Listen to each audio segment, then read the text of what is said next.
그래서 상황 때문에, 환경 때문에 우리 마음이 무너질 때가 있고 낙심될 때가 있는데 하나님께 나아가면 주님은 우리를 다시 세우시고 회복해 하시는 줄로 믿습니다. 54편은요 표제라는 게 있어요. 표제가 뭐냐면 시편을 보면은 그 위에 뭐 다윗의 시, 뭐 믹담 시, 뭐 이런 식으로 아삽의 시, 뭐 무슨 곡조를 따라 부르는 노래, 뭐 이런 식으로 그 시 노래에 대한 해석이 있어요. 표제라고도 하고 뭐 제목이라고도 하고 뭐 이렇게 그냥 편하게 부르는데 이 54편의 표제를 보면 10사람이 사울에게 이르러 말하기를 다윗이 우리가 있는 곳에 숨지 아니하였나이까 하던 때에 라는 표제가 있어요. 그러니까 10이라고 하는 광야가 있어요. 10광야. 그 광야 사람들이 사울에게 고발을 해요. 다윗이 여기 있지 않습니까? 빨리 잡아가십시오 라고 고발했을 때의 시이다라는 거죠. 좀 배경 설명이 필요한데요. 다윗은 사울이 막 죽이려고 하니까 도망가죠. 도망가고 아둘람에 갔다가 또 광야로 도망가고 뭐 이렇게 지금 다니는 중에 있습니다. 그렇게 도망을 다니는 가운데에 한 600명 정도의 용사들이 이제는 붙었어요, 다윗에게. 그런데 블레셋이 가을 거지쯤 됐을 때 이 그일라 지역의 사람들을 이렇게 약탈해 가는 거예요. 곡식들을. 그일라 땅이라고 있어요. 그일라는 유다 지파의 땅 가운데 한 뭐 성읍 이렇게 보면 될 것 같아요. 유다 지파가 땅이 있잖아요. 그러니까 지파별로 땅을 분배받았으니까요. 그 중에 그일라 지역이 있는데 이 그일라 지역이 블레셋하고 가까웠고 이들이 그일라 땅에 들어와 갖고 그 곡식들 추수해 놓은 걸 다 걷어가는 거예요. 가끔 그 뉴스에 가을에 나오는 거 있잖아요. 벼 같은 거 말리잖아요. 이렇게 고추 말리고, 고추는 보통 뭐 이제는 기계로 말리는데 벼는 그냥 길가에다 쫙 늘어뜨리고 말린단 말이에요.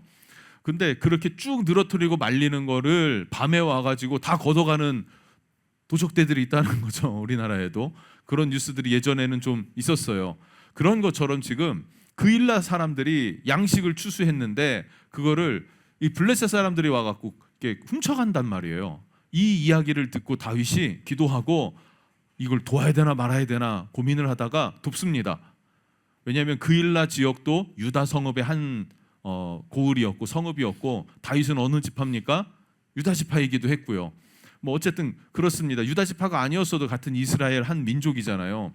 도왔을 거란 말이죠. 하나님 도와주겠다라고 하는, 승리를 주겠다고 하는 확답을 받고 가서 싸워서 막아줬습니다. 그러면 그일라 사람들에겐 이게 고마운 일입니까? 어떻습니까? 뭐 말해 뭐 합니까? 그런데 그일라 사람 중에 그럼에도 불구하고 사울에게 다윗을 고발한 사람이 있다는 거예요. 다윗이 여기 있어요 라고. 그러니까 다윗 입장에서는 어떨 것 같습니까? 어떡할 것 같아요? 이 배신감과 막 이런 것들이 막 이렇게 차올랐을 거란 말이에요. 이걸 내가 진짜 가만두어 마라 막 한번 엎어봐 하면서 막 별 생각 다 하지 않았겠습니까?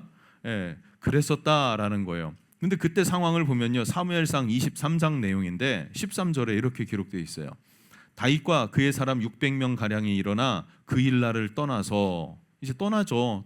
사울이 또 추격해 오니까요. 떠나서 그 다음 뭐라고 써 있습니까? 갈 수 있는 곳으로 갔더니, 이 말이 한번 잘 묵상해 보세요. 갈 수 있는 곳으로 갔더니, 갈 수 있는 곳, 즉 갈 데가 없었다는 얘기예요. 정처 없다는 표현 있죠. 정처 없는 인생, 정처 없다라는 게 이런 상황일 거예요. 갈 곳이 없었다. 갈 곳이 없는데 어디면 가겠다? 피할 수 있는 곳이면 가겠다는 거예요. 사울을 피할 수 있는 곳이면 가겠다. 어쩌다 이렇게 됐나? 도와주다가 배신당해서 정처 없는 상황이 돼버렸다. 와, 난감하죠. 그리고 나서 도망간 곳이 어디였냐면요, 십광야였습니다. 십광야. 그런데 이 십광야도 유다 지파에 속한 땅이에요. 성읍이에요. 그러니까 같은 지파 사람이라고요. 같은 동향이라고요. 같은 대전 출신, 뭐 이렇게도 볼 수 있겠죠. 그런데 이 십광야 사람들이 또 사울에게 고발을 하는 거예요. 다윗 여기 있는데 안 잡아갑니까? 라고 고발을 하는 거죠. 사울은 3,000명의 군대를 이끌고 다윗을 수색해오는 거예요. 포위망을 좁혀오고 있습니다. 이제는 아까도 그일라에서 떠날 때도 정처 없이 떠나는 인생, 어디든 사울을 피할 수만 있다면 글로 가겠다고 했는데 이제는 그렇게 간 광야, 10광야인데 그 광야 사람들도 나를 고발해서 이제는 도저히 어디로도 갈 수도 없는 그런 상황. 이거 어떡합니까? 이 마음이 얼마나 속상할까요? 하는 거죠. 이런 배신의 배신을 계속 당하고 있는 다윗의 모습을 보게 됩니다. 그런데 이 시편의 말씀을 왜 썼을까라는 것을 한번 생각해 볼 필요가 있겠죠. 이 노래가 우리에게 왜 필요한가? 그러니까 시편의 성경으로 담아서 우리가 나누고 있는 거잖아요. 즉, 이 땅은요, 원하든 원하지 않든 배신할 수 있고 배신당할 수 있다는 거예요. 그렇지 않습니까? 원하지 않아도 배신하고 서로 배신했다고 하고 서로 또 속상하고 이럴 수도 있는 게 이 세상 아닙니까? 그래요, 안 그래요? 배신 당해본 적 있어요, 없어요? 없어 아직? 쓴맛을 봐야 예수를 깊게 믿을 수 있어요. 그래서 실제로 주중에 어느 목사님 뵀는데 이 목사님은요 30대까지는 전도를 전략적으로 의도적으로 많이 하지는 않는데요 40대부터 한대요. 50대나 이렇게 40대도 이렇게 초중반은 조금 그렇고 40 중반은 넘어서서 이렇게 돼 봐야 인생의 쓴맛을 봐야 하나님을 더 이렇게 찾는다 뭐 이런 얘기를 하더라고요. 뭐 설명 이렇게 하는데 뭐 그분 이제 관점이 그래요. 사역에 대한 생각이 뭐 좋습니다. 나는 3040이 이제 우리 교회에 있으니까 그쪽은 어떻게 전도하냐고 물었는데 이제 그쪽은 전도 안 한다고 하니까 뭐 그랬는데 인생의 쓴맛을 보면 그죠? 사업을 하다가 부도가 나보고 믿었던 사람이 밑에서 사기치고 나를 등쳐가지고 그냥 내 모든 그 사업체를 다 뺏어서 도망가고 나는 그냥 빚더미 앉아버리고 뭐 이런 것들을 경험했다고 생각해 보세요.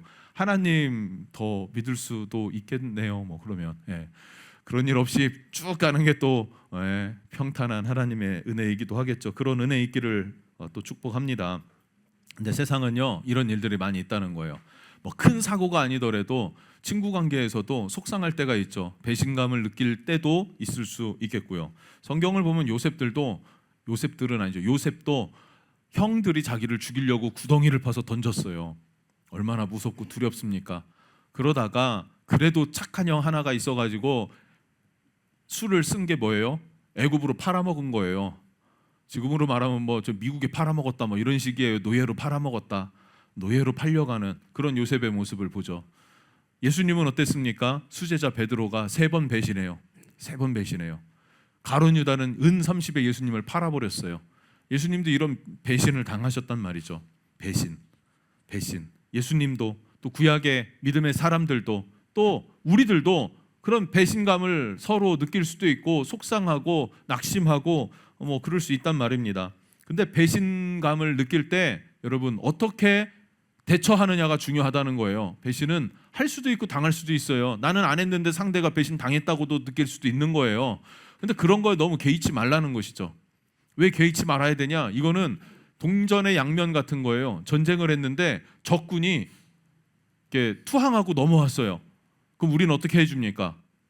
이 배신자하고 총으로 쏩니까? 환대해 주죠. 근데 적군 입장에선 뭐예요? 배신자가 되는 거예요.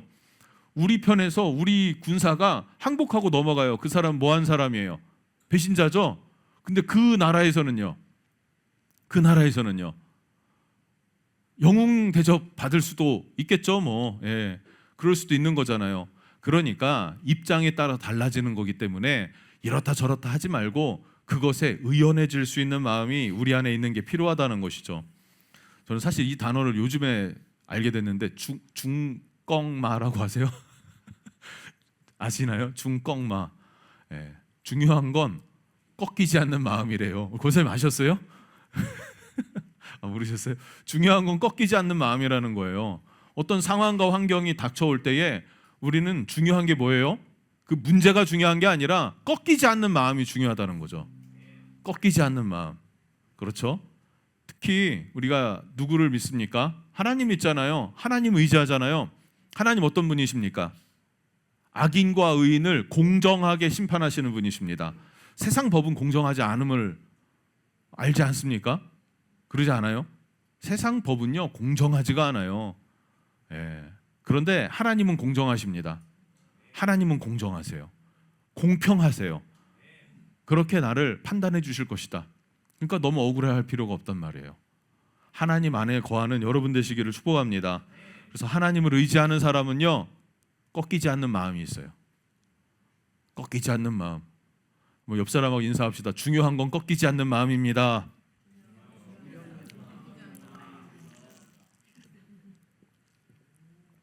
배신이 아니더라도요, 어떤 상황이 열악해졌을 때에도요, 중요한 건 하나님의 계획이 있다면 그것은 반드시 이루어진다는 믿음이에요. 그리고 꺾이지 않는 마음이 우리 안에 있어야 되겠죠. 이게 중요해요. 그래서 마음으로 하나님을 의지하고 그 마음이 꺾이지 않는 사람의 특징은 두 가지인데, 하나는 기도한다는 것이고 두 번째는 그 상대를 원수 삼지 않는다는 거예요. 어떻게 기도하냐? 1절부터 4절 말씀이 그렇게 하나님 앞에 기도하는 내용인데, 야고보서 5장 13절에 이렇게 말합니다. 여러분 한번 읽어주실까요? 시작. 너희 중에 고난당하는 자가 있느냐? 그는 기도할 것이요 즐거워하는 자가 있느냐? 그는 찬송할지니라. 아멘. 고난당하는 자가 있느냐? 뭐 하라고요? 기도하라는 거예요. 기도하라고. 고난 중에 기도하는 거예요. 배신감을 느낍니까? 절망이 찾아왔습니까? 뭐 하라고 합니까? 기도하라는 거예요. 기도하라고. 고난 중에 기도합시다. 기도하면 하나님은 들으십니다. 하나님이 들으시면 응답해 주십니다. 개입해 주신다는 사실이에요. 그래서 이 상황 가운데 사울이 아니라 다윗은 1절부터 4절까지 기도해요. 기도했더니 일어난 일들이 사무엘상에 기록되어져 있습니다. 23장에 27절 28절이에요. 전령이 사울에게 와서 이르되 급히 오소서 블레셋 사람들이 땅을 침노하나이다. 이에 사울이 다윗 뒤쪽 길을 그치고 돌아와 블레셋 사람들을 치러 갔으므로. 자, 상황을 설명 다시 한번 정리해 봅시다. 그 일날을 도와줬다가 고발당해서 정처 없이 흘러간 게 십광야예요. 십광야에서 또 사울에게 고발을 한 자가 있다 보니까 이제는 광야 어디든 뭐 이렇게 도망갔겠죠. 어딘가 이렇게 숨어 있었겠죠. 그리고 사울의 군대는 3,000명이 정예군이 왕의 정예군이 어떻게 하고 있어요? 그 일날을 지나 십광야를 지나 포위망을 좁혀오고 있는데 다윗은 낙심되고 상심되고 내가 이 위기만 넘기면 저 그 일날 십광야, 그 이름도 이상한 십광야 내가 가만 안 두겠어. 이런 마음이 있을 수 있지 않겠습니까? 그러지 않겠어? 나도 가만히 있진 않을 것 같아요. 너 한번 보자, 두고 보자, 이런 마음이 일어날 것 같단 말이에요. 그런데 어떻게 합니까? 다윗이 어떻게 합니까? 기도했대요. 기도했더니 지금 26절에 뭐가 일어났다고요? 26절. 자, 26절을 보면은 27절을 보면은 사자가 사울에게 와서 그래요. 이 사자가 뭐냐면 전령이에요. 전령이 와서 사울에게 이르되 왕이여 빨리 오세요. 블레셋 사람들이 공격해 오고 있어요. 전쟁 나고 있는데 지금 개인의 원한을 가지고 다윗을 잡을 새가 있습니까? 사울이? 그럴 수가 없죠. 그러니까 사울이 어떻게 합니까? 그러니까 사울이 당연히 다윗 포위하고 지금 막 잡기 직전인데 그거 포기하고 빨리 전쟁터로 가야 되는 거예요. 블레셋을 막아서러 가는 거예요. 이거 사람이 할 수 있는 일입니까? 사람이 할 수 있는 일이 아니죠. 누가 개입하신 것입니까? 하나님이 개입하신 거예요. 위기의 때에 하나님께 기도했더니 하나님이 다윗의 기도를 들으시고 개입하시니까 블레셋이 그 타이밍에 이스라엘을 쳐 들어왔다라고 말하고 있고, 그러므로 사울 왕은 물러가게 됐다라는 것이에요.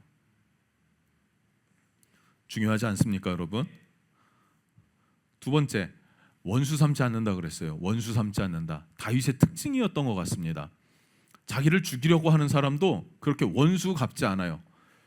대놓고 갚지 않아요. 그리고 진짜 죽여야 되겠다 싶은 정말 원흉이 될 만한 자들이 있잖아요. 그 자들은 솔로몬한테 너는 얘를 반드시 살려두지 마라 해가지고 처단을 하죠. 원흉이 될 것들. 그런데 지금 이 사람들도 입장과 처지가 있을 테니까 그것을 원수 갚지 않아요. 심지어 자기를 죽이려고 하는 사울을 향하여서도 원수를 갚습니까? 원수 갚지 않는단 말이에요. 그렇죠? 화풀이 하지 않는다는 거예요. 대신에 이 사람이 더 무서운 사람이에요. 더 고단수예요. 로마서 12장에 보면 이렇게 말합니다. 19절. 내 사랑하는 자들아 내가 친히 원수를 갚지 말고 진노하심에 맡기라. 기록되었을 때 원수 갚는 것이 내게 있으니 내가 갚으리라고 주께서 말씀하시니라. 원수들이 있는데 이 원수들 때문에 진짜 똥줄이 탄다고 하잖아요. 막 등줄에 막 땀이 줄줄줄 흐를 정도로 초긴장 상태에 있지 않습니까? 숨어 있는데 지금 좁혀온다고요. 싸울 수 있습니까? 싸우는 것 자체도 이상한데 여기는 정예군 3,000명, 우리는요, 뭐 이렇게 뭐라고 해요? 이렇게 그냥 억울한 사람 모아갖고 600명 이 정도라고요. 지금 다윗이 싸울 수가 없다고요. 군대를 대적해서. 그죠? 이런 상황에 막 기도했어요. 그리고 풀려났어요. 그렇다고 해서 원수 갚지 않고 이 절망적인 순간에 이 원수에 대한 모든 이 억하심정들을 어디에 다 풀어놓습니까? 하나님께 풀어놓는 거예요. 무조건 참으라는 게 아닙니다. 하나님께서 너는 예수 믿으니까 참아야 돼, 손해봐야 돼, 이렇게 말씀하시는 하나님 아니라는 겁니다. 억울한 마음을 다 하나님 앞에 호소하세요. 하나님 앞에 다 고백하세요. 하나님 억울합니다, 답답합니다, 저 악한 자들 좀 이빨을 다 뽑아주세요, 막 이런 얘기를 하시잖아요. 노래를 하잖아요. 악인들의 이를 꺾어달라고 하고, 그죠? 이를 다 뽑아발라, 뭐 혀를 뭐 이렇게 더 격한 소리가 나면 안 되는데 막 그런 노래들을 한단 말이에요. 하나님 앞에. 그럼 누가 상대해 주신다고 합니까? 하나님이 그들을 친히 갚겠대요. 내가 갚으리라. 원수를 친히 갚지 말고 나에게 구해라. 내가 친히 갚으리라. 이후에 다윗은요, 사울을 죽일 기회를 2번 얻었습니다. 그렇죠? 사울의 진영이 이렇게 있어요. 군대 장관 아브넬이 있는데 다 자요. 그러니까 사울의 침소에 들어가 가지고 뭐 지팡인가 뭐 물병인가 뭐 이런 거 갖고 와요. 그래놓고 이제 외치죠. 산 위에서 너 아브넬아, 뭐 정신 차려라. 너는 왕을 지키는 자가 자빠져 자냐 하면서 막 뭐라고 하잖아요. 그러면서 왕에게 말해요. 사울에게 내가 당신 죽이려고 하는 거 없고 해하려고 하는 게 없는데 왜 날 자꾸 잡으려고 하냐고. 그러니까 사울이 또 막 내 아들을 다윗아 뭐 이러면서 또 막 이러잖아요. 그렇게 한 번, 또 한 번은 뭡니까? 광야 동굴에 숨어 있을 때인데 추격해 오다가 사울이 똥이 마려웠나 봐요. 급똥이 와가지고 들어간 곳이 동굴인데 뭐 이제 뭐 갑옷이든 뭐든 이렇게 벗어놓을 거 아니에요. 그리고 이제 묻을까봐 튈까봐 또 뭐 좀 떨어진 곳에서 일 보는 거죠. 그때 그 굴 안에 누가 있었습니까? 다윗이 있었어요. 아니 내 집 앞문에 똥을 싸나 하고 죽일 수 있지 않습니까? 그리고 다윗의 수하에 있는 장수들이 뭐라 그럽니까? 하나님이 붙여주신 것입니다. 내가 죽이겠습니다. 다윗이 어떻게 합니까? 죽이지 못하게 하죠. 죽이지 못하게 해요. 그리고 사울의 뭐예요? 여기서 물병과 창을 갖고 왔나 보네요. 아까 첫 번째는 옷자락 빼었나 뭐 이러고요. 그리고 나서 하는 얘기가 사무엘상 24장 12절인데 여호와께서는 나와 왕 사이를 판단하사 나를 위하여 왕에게 보복하시려니와 내 손으로는 왕을 해하지 않겠나이다. 뭐라는 거예요? 하나님이 당신과 나 사이를 판단할 것이다, 재판할 것이다. 그러니 내가 임의대로 당신을 향하여서 해하거나 죽이거나 판단하지 않겠다, 원수 삼지 않겠다라고 선언을 하는 겁니다. 그러니 제발 좀 돌아가고 나를 그냥 내버려 둬 주세요, 이렇게 얘기를 하는 거예요, 다윗이. 여러분, 겸손함이라는 게 뭡니까? 그리스도인에게 겸손함이 뭘까요? 그것은 하나님의 자리에 내가 앉지 않는 거예요.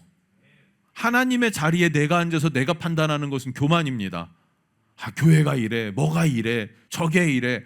그 판단할 권한은 누구에게 있습니까? 하나님께 있어요. 하나님께 이르는 거예요. 하나님께. 근데 다윗은 겸손해요, 교만해요? 겸손하죠. 뭐가 겸손합니까? 왕에게 할 말 다 하는데 뭐가 겸손합니까? 그를 판단하는 그 판단이 하나님의 것이기 때문에 자기 스스로 하나님의 자리에서 사울 왕을 판단하지 않는다는 거예요. 그것을 하나님의 자리에 두고 자기는 하나님께 맡겨드리는 것입니다. 그럼 진짜 무서운 일이 일어나죠. 어떤 일이 일어납니까? 하나님이 그 대적을, 그 사울을 상대하시는 거예요. 다윗의 원수를 누가 갚아요? 다윗이 갚아주는 게 아니라 하나님이 갚아주시는 거예요. 놀랍지 않습니까? 놀라운 일이 되는 거죠. 할렐루야. 겸손한 저와 여러분 되었으면 좋겠습니다. 그 겸손이 무엇입니까? 하나님께 맡겨드리는 거예요. 하나님께 맡겨드리는 거. 이 땅을 살면서 여러분, 원수 같은 사람 혹은 정말 마음에 막 절망과 낙심 가운데 그게 겹겨이 쌓여 있을 때 어떻게 해소하십니까? 어떻게 해소하십니까? 무엇으로 해소하십니까? 그걸 한번 돌아볼 필요가 있단 말이에요. 돌아보고 믿음으로 하나님께 맡겨드릴 수 있는 은혜가 여러분의 심령에 있기를 주님의 이름으로 축복합니다. 너무 중요한 부분이죠. 다윗은 기도하고 겸손히 하나님께 맡겨드려서 하나님의 구원을 경험합니다. 그럼 구원해 주시는 하나님의 은혜, 내 삶에 개입하시고 간섭하시고 하나님의 살아계심을 내 삶에 느꼈어요. 그걸 경험했어요. 여러분 경험해 보셨나요? 하나님의 은혜를 경험한 사람은 그 다음에 어떤 일들을 하게 됩니까? 감사하게 되고 찬양하게 되고 화들짝 뛰면서 즐거워지는 거예요. 그런 감격이 여러분에게 있기를 주님 이름으로 축복합니다. 갑작스런 하나님이 주시는 뜻밖의 선물, 은혜와 감격, 기쁨 이런 것들을 누리는 여러분 되시기를 바라요. 바빴지요? 봄, 여름 내내 이제 바쁜 게 많이 끝났나? 이제 일도 익숙해졌겠네. 일도 익숙해졌을 것이고 진짜 힘들게 새벽같이 일어나서 나가서 일하고 또 다들 뺑기 쓰는데 성실하게 정직하게 다 일을 했을 것이고 힘들었고 또 아찔아찔하고 막 이럴 때도 있었겠네, 그지? 그럴 때도 있었을 거예요. 그런 다 지나고 나니 지금은 어때? 뿌듯하고 편안하고 통장 보면 만족감이 오고, 그지? 투자금은 다 뽑은 것 같다고 소문이 났던데. 그러니까요. 힘들 때도 있었고 어려울 때도 있었겠죠. 일이 처음이니까 밤산 같은 건 다 너한테 넘겼다며. 어려운 걸 다 여기에 넘겼대요. 보험도 처리 안 되는 그런 거를 다 여기에 넘겼대요. 성실하게 다 했다며. 힘들고 억울하고 그랬을 텐데 지나고 나니까 통장이 다 그것을 위로해 주잖아요. 금융치료 다 치료해 주시잖아요. 그럴 때가 있다는 거예요, 여러분. 지금의 환난을 하나님께 맡겨드리고 하나님의 개입하실 것을 의연하게 기다리세요. 그럼 하나님께서 우리의 삶을 이해하시고 갚아주시는 날이 있을 것입니다. 그 기쁨을 다윗은 뭐라고 표현하냐면 내가 낙헌제로 주님 앞에 드리겠습니다. 나아가겠습니다. 이렇게 얘기를 해요. 6절 말씀입니다. 같이 읽어볼게요. 시작. 내가 낙헌제로 주께 제사하리이다. 여호와여 주의 이름에 감사하오리니 주의 이름이 선하심이니이다. 아멘. 낙헌제로 주께 제사하겠다, 예배하겠다. 여호와여 주의 이름에 감사하오리니 주의 이름은 선하십니다. 낙헌제가 뭘까요? 낙헌제는 뭐냐면요, 감사해서 주님 앞에 자원하여 드리는, 그러니까 기쁨과 감사로 드리는 자원한 예물, 자원한 예배, 이런 걸 얘기를 해요. 지금 말하면 감사헌금이에요. 감사헌금을 왜 합니까? 왜 하십니까? 교회 오면은 뭐 이렇게 자발적으로 참석비 내는, 뭐 이런 회비 내는 이런 개념이라고 생각하면은 정말 잘못된 거죠. 감사헌금은요, 하나님께서 행하실 일들이 믿어지면 감사가 오잖아요. 또 하나님께서 그것에 대한 응답을 주시면 감사가 일어나잖아요. 그 감사에 대한 예물입니다. 하나님 앞에 이 모든 은혜가 하나님께로부터 왔으니 하나님께 감사드립니다라고 하면서 하나님 앞에 올려드리는 게 감사 예물이라는 거예요. 여러분, 감사의 예물이 많으면 좋아요. 우리 은혜항해 교회가 행복한 교회가 되려면요, 감사 예물에 숫자가 많은 거예요. 그럼 행복한 교회가 되겠죠. 그렇죠? 감사의 은혜가 우리 안에 넘쳐날 수 있기를 축복합니다.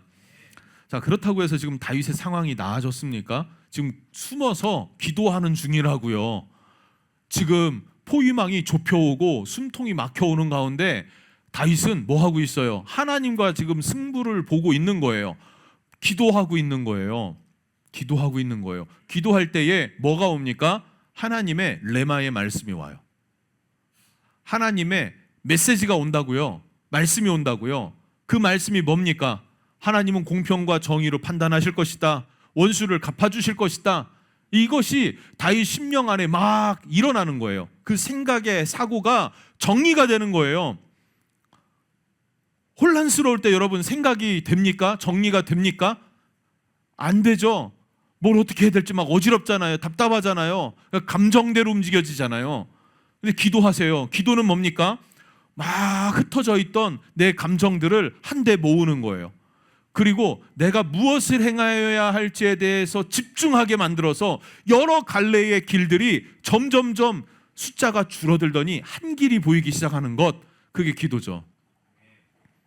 하나님 앞에서 기도하여 나갈 때 한 길, 하나님께서 원하시는 그 길을 보게 되고 그 길로 나아가게 될 때 하나님의 개입하심을 경험할 수 있게 된다는 사실입니다. 그 개입하시고 내 억울함을 다 풀어주시고 갚아주실 하나님의 영광이 보이기 시작해요. 그러니까 감사와 찬송이 일어나면서 내가 낙헌제로 주님 앞에 나가겠습니다 라고 하는 것이죠. 아직 일어나지 않은 상황인데 기도하며 주님 앞에 나아갈 때 일어날 것이 바라봐지는 거예요. 이게 믿음입니다. 조용기 목사님 이것을 4차원의 영성이라고 표현을 하더라고요. 하나님께서 행하실 일들을 바라보고 믿기 때문에 그것을 말하는 거예요. 그러면 하나님께서 그것을 이루어준다 뭐 이렇게 표현을 해요. 그러니까 또 그걸 또 공격하는 사람들은 야 그럼 생각하면 그거 다 되냐? 그게 성경이냐? 기복이다 이렇게 정죄를 하죠. 아니 순서를 잘 정리를 해봐요. 기복을 말하는 게 아니니까. 기복을 말하는 게 아니라고요. 삶에 어려운 난제가 있고 고난이 있고 배신감 가운데 내가 좌절되는 상황, 지금 목숨이 위태위태하는데 세상 살다 보면 그런 거 있잖아요. 나 하나 죽어버리면 그만인 거. 그거는 안 무서워요. 근데 문제는 뭐예요? 무서운 게 뭐예요? 나와 함께할 내 가족, 또 나와 함께하는 사람들. 제가 목회자잖아요. 목사로서 많든 적든 우리 성도들과 함께 주님의 교회를 세워가는 어떤 그 책임감이라는 것들이 저한테 있지 않습니까? 그러한 것들, 그러니까 내 마음대로 그냥 내 생각대로 그래 나 하나 그냥 이렇게 되면 되지, 그거 아니라고요. 그게 안 된다고요. 다윗은 지금 몇 명이 붙어 있습니까? 용사가 600명 붙었다고요. 600명이 붙어 있다고요. 다윗이 지금 나 하나 죽으면 그만이 아니라 600명이 같이 죽게 생겼으니까 그 책임감에 대한 거, 이 마음의 짐, 무게, 이 다윗이 이거 쉽게 감당이 되겠냐 말이죠. 그거를 하나님 앞에 가지고 나아갔더니 하나님께서 길을 여시기 시작하더라 하는 것입니다. 그리고 낙헌제, 뭐라고 했어요? 낙헌제는요, 감사라고 해요. 감사. 감사는요, 문을 여는 힘이 있습니다. 우리 시편 100편 암송하잖아요. 4절 말씀이 뭡니까? 감사함으로 그 문에 들어가며요. 감사함으로 그 문에 들어가며. 감사는 뭐예요? 문으로 들어가는 힘이 있어요. 세상 사방에 우겨싸임을 당했어도요, 감사는 무엇을 만들어내느냐? 나아갈 돌파구, 문을 만들어내는 게 뭡니까? 감사라는 사실이에요. 감사하는 마음이 여러분 심령 안에 일어날 수 있기를 주님의 이름으로 축복합니다.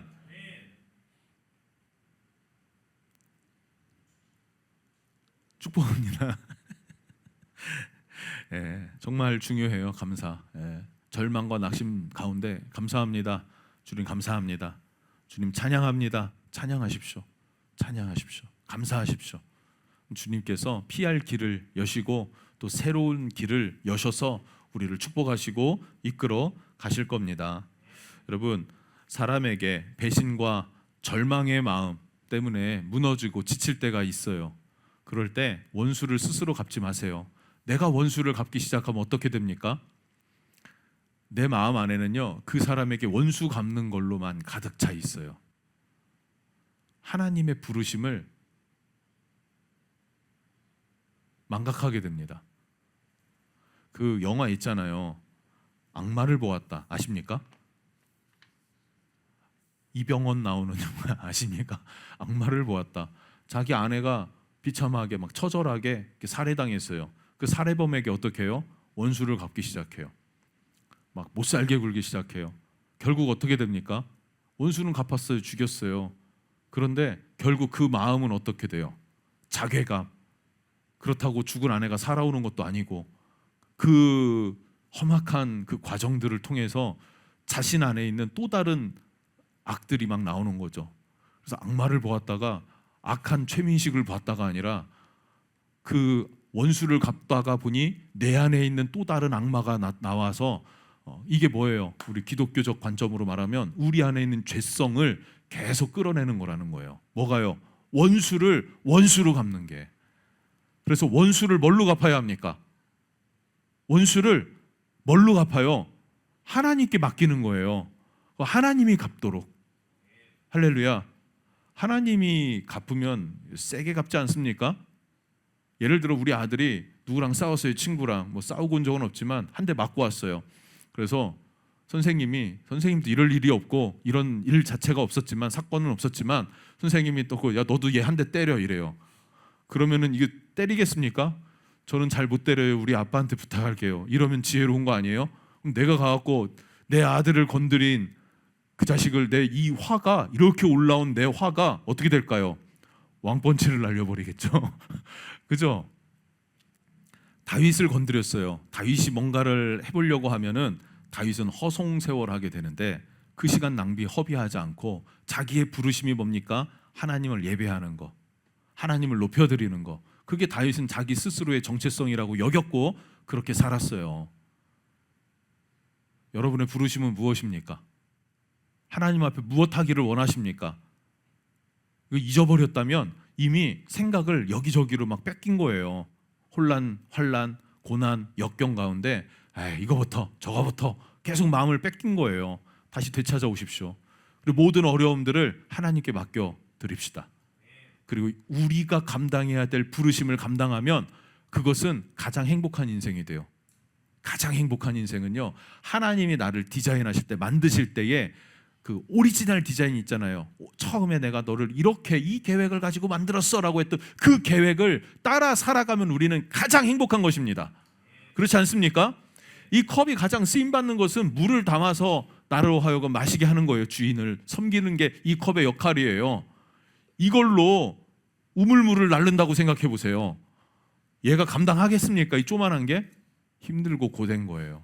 이걸로 땅을 판다고 해봐요. 땅이 파지겠습니까? 안 파지겠습니까? 파지는데 미미해요. 이 역할은 그 역할이 아니니까. 여러분의 인생의 부르심이 무엇입니까?